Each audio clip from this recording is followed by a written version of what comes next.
Hey, welcome back, Bob the Vape Computer Guy. Just a quick update, and yeah, everybody's been doing these videos on the FDA regulations, so I've been holding off because may have gotten sick of them. Everybody's panicking, and they have a sort of a right to. I think so. But I figured I'd hold off a little bit. And I even wanted to hold off longer than I am now, just because we want more information. I like to hear more information. I try to, as I get older, not panic when I hear things right away, and try and wait and get more facts on it. Wait till some lawyers read through this stuff and be able to give us more accurate information. But here's what I know so far, for those of you who are curious, and I'll make it quick.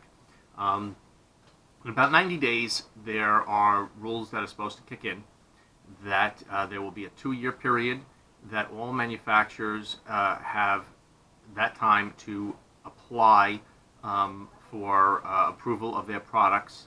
And then there's another 1-year period after that where I guess you can't sell it if you don't have approval at that point. You have to have the application in at least by then. But for the first 2 years, there's no enforcement while the applications are applied and being approved. And we'll get back to that. Some states, like I believe California, raised their legal smoking and vaping age from 18 to 21. I'm not really against that. You'll have people say, you can fight for your country, you can die for your country, but you can't have a beer or a vape. So yeah, I agree. But, on the other hand, I know a lot of 19, 20-year-olds that are pretty immature. And vaping's not like drinking, where you may drink and drive, so it seems a little ridiculous. I guess you could vape and drive, and then you drive them with one hand, but, that's like talking on the cell phone. That's another issue. Classifying vaping products as tobacco products, to me, is annoyingly ridiculous. They're not tobacco. There is no tobacco, but I guess they have to do that to classify it under the FDA and allow them to control it. I was in my local brick and mortar store today, and right away the owner starts asking me what I know, because he's worried that he should buy everything he can right now, because in 90 days he's not going to be able to get products. And I squashed that and told him, no, that's not the case. You don't have to do that right away. He's also opening up a whole back area of his store that's under construction right now for vaping and a vape lounge, and a tasting bar and all that kind of stuff, and really expanding his store. And he was worried that he won't be able to open that. I told him I don't know about those regulations, but I don't think any local little brick and mortar really has to worry at that level right now. My other understanding is that there are 2 lawsuits ready as of this recording. I think there's one by Halo E-Liquids, the company that, the parent company of Halo. I heard that there's one by them, and that there's one by some company that makes bongs, which I know very little about, but apparently they've complied with all laws and for years, and they're all legal, and now they're being reclassified under this and would have to reapply for all the things and pay permits and fees and all that stuff. So they're suing. And my understanding is, as long as there's lawsuits in place, the laws can't take effect. I don't know if that's true. This is what I've heard from a couple of sources, that as long as there are lawsuits pending, they can't enforce these laws, because a judge has to rule if they're legal or not. And we know lawsuits can go on for years and years. So I don't think there's an immediate panic. We have to, people in the vaping industry have to band together, manufacturers have to band together. Aside from the normal emails through CASA, I have already sent out letters to my local district congressman and 2 senators from my state of New York. I've sent out letters, typed up letters, but signed with my phone number and everything on them. Whether they'll never read it personally, I'm sure. Somebody else will read it, and I'll get a form letter back, but that's what you could do. The next thing is to start calling and going down there. That would be the next step. But the big problem with the FDA laws is the approval process. They're stating that every item on the market that came to market after a certain date in 2007, let's just say the end of 2007, because it really doesn't matter, has to apply for approval. And you have to pay a fee, that I'm hearing numbers between $100,000 and $1 million for this application fee for every product. So if you have a juice line, all right, you have a juice line, and you make that one juice, and you make it in 3, 6, 9, 12 milligrams, whatever. That's 4 items at $4 million. Just for the application, and that's for one juice. If you have 20 juices in your line, you're talking $40-50 million.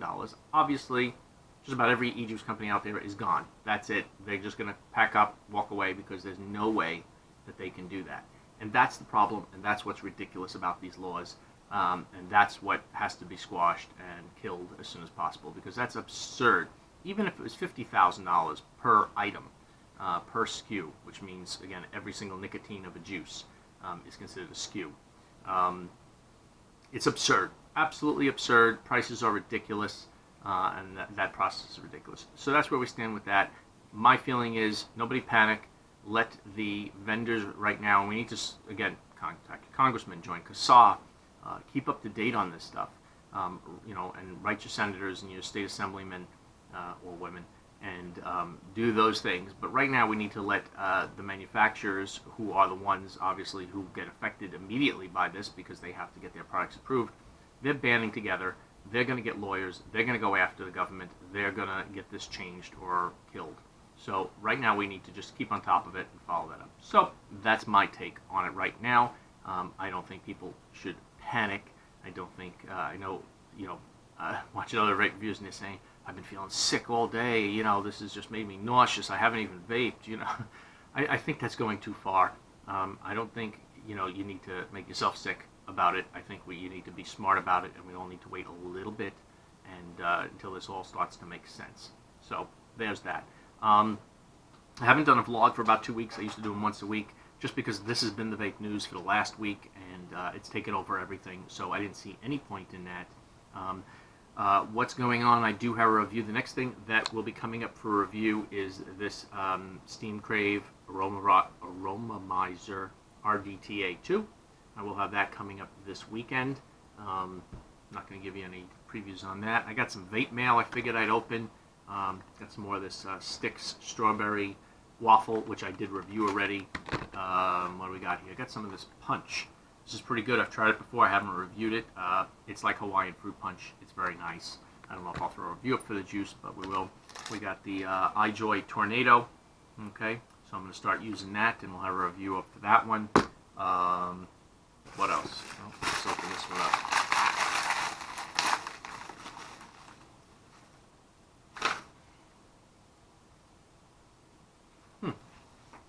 Okay, that's interesting. Let's see here. This is Vista Vapors. This is some Vista Vapors. I don't know if you can see it. It says Bob's Wild Berry. They actually print the label with your name on it. So this is Wild Berry. This stuff is really good. And I'll do a review for that probably at some point. And as always, Vista Vapors always sends you some free stuff here. Got some fuzzy melons, which I think I had that before. Yeah, I do. More fuzzy melons. And then this is Fruit Explosion. This is one of their Vape It Forward things to give to somebody else. And they give you these checks here. $5 off. $5 off reward for Vista Vapors. Okay, I guess it's like gift certificates they give you. That's something new. I haven't seen that. It looks just like a check. So that's interesting. So that's from Vista Vapors. What else? What else do I got here? Coilmaster. Alright, this was sent to me by Coilmaster. This is the Tab 521. You've seen it before. I'm sure it's been reviewed to death, but I haven't used one, and I'm going to let you know what I think of it. So there's a 521 tab sent to me by Coilmaster. Let's see what else they sent. This is the Coilmaster P-Bag. That sounds bad. It's when you're out all day long and you haven't gone to the bathroom and there isn't a bathroom nearby. It's a P-Bag. Okay. No, actually, what this is apparently a nice little vape bag. I joked in a couple of videos back. I said about people a couple of vlogs back, stop carrying your mod in your pocket. That's ridiculous. Stop carrying your batteries in your pocket.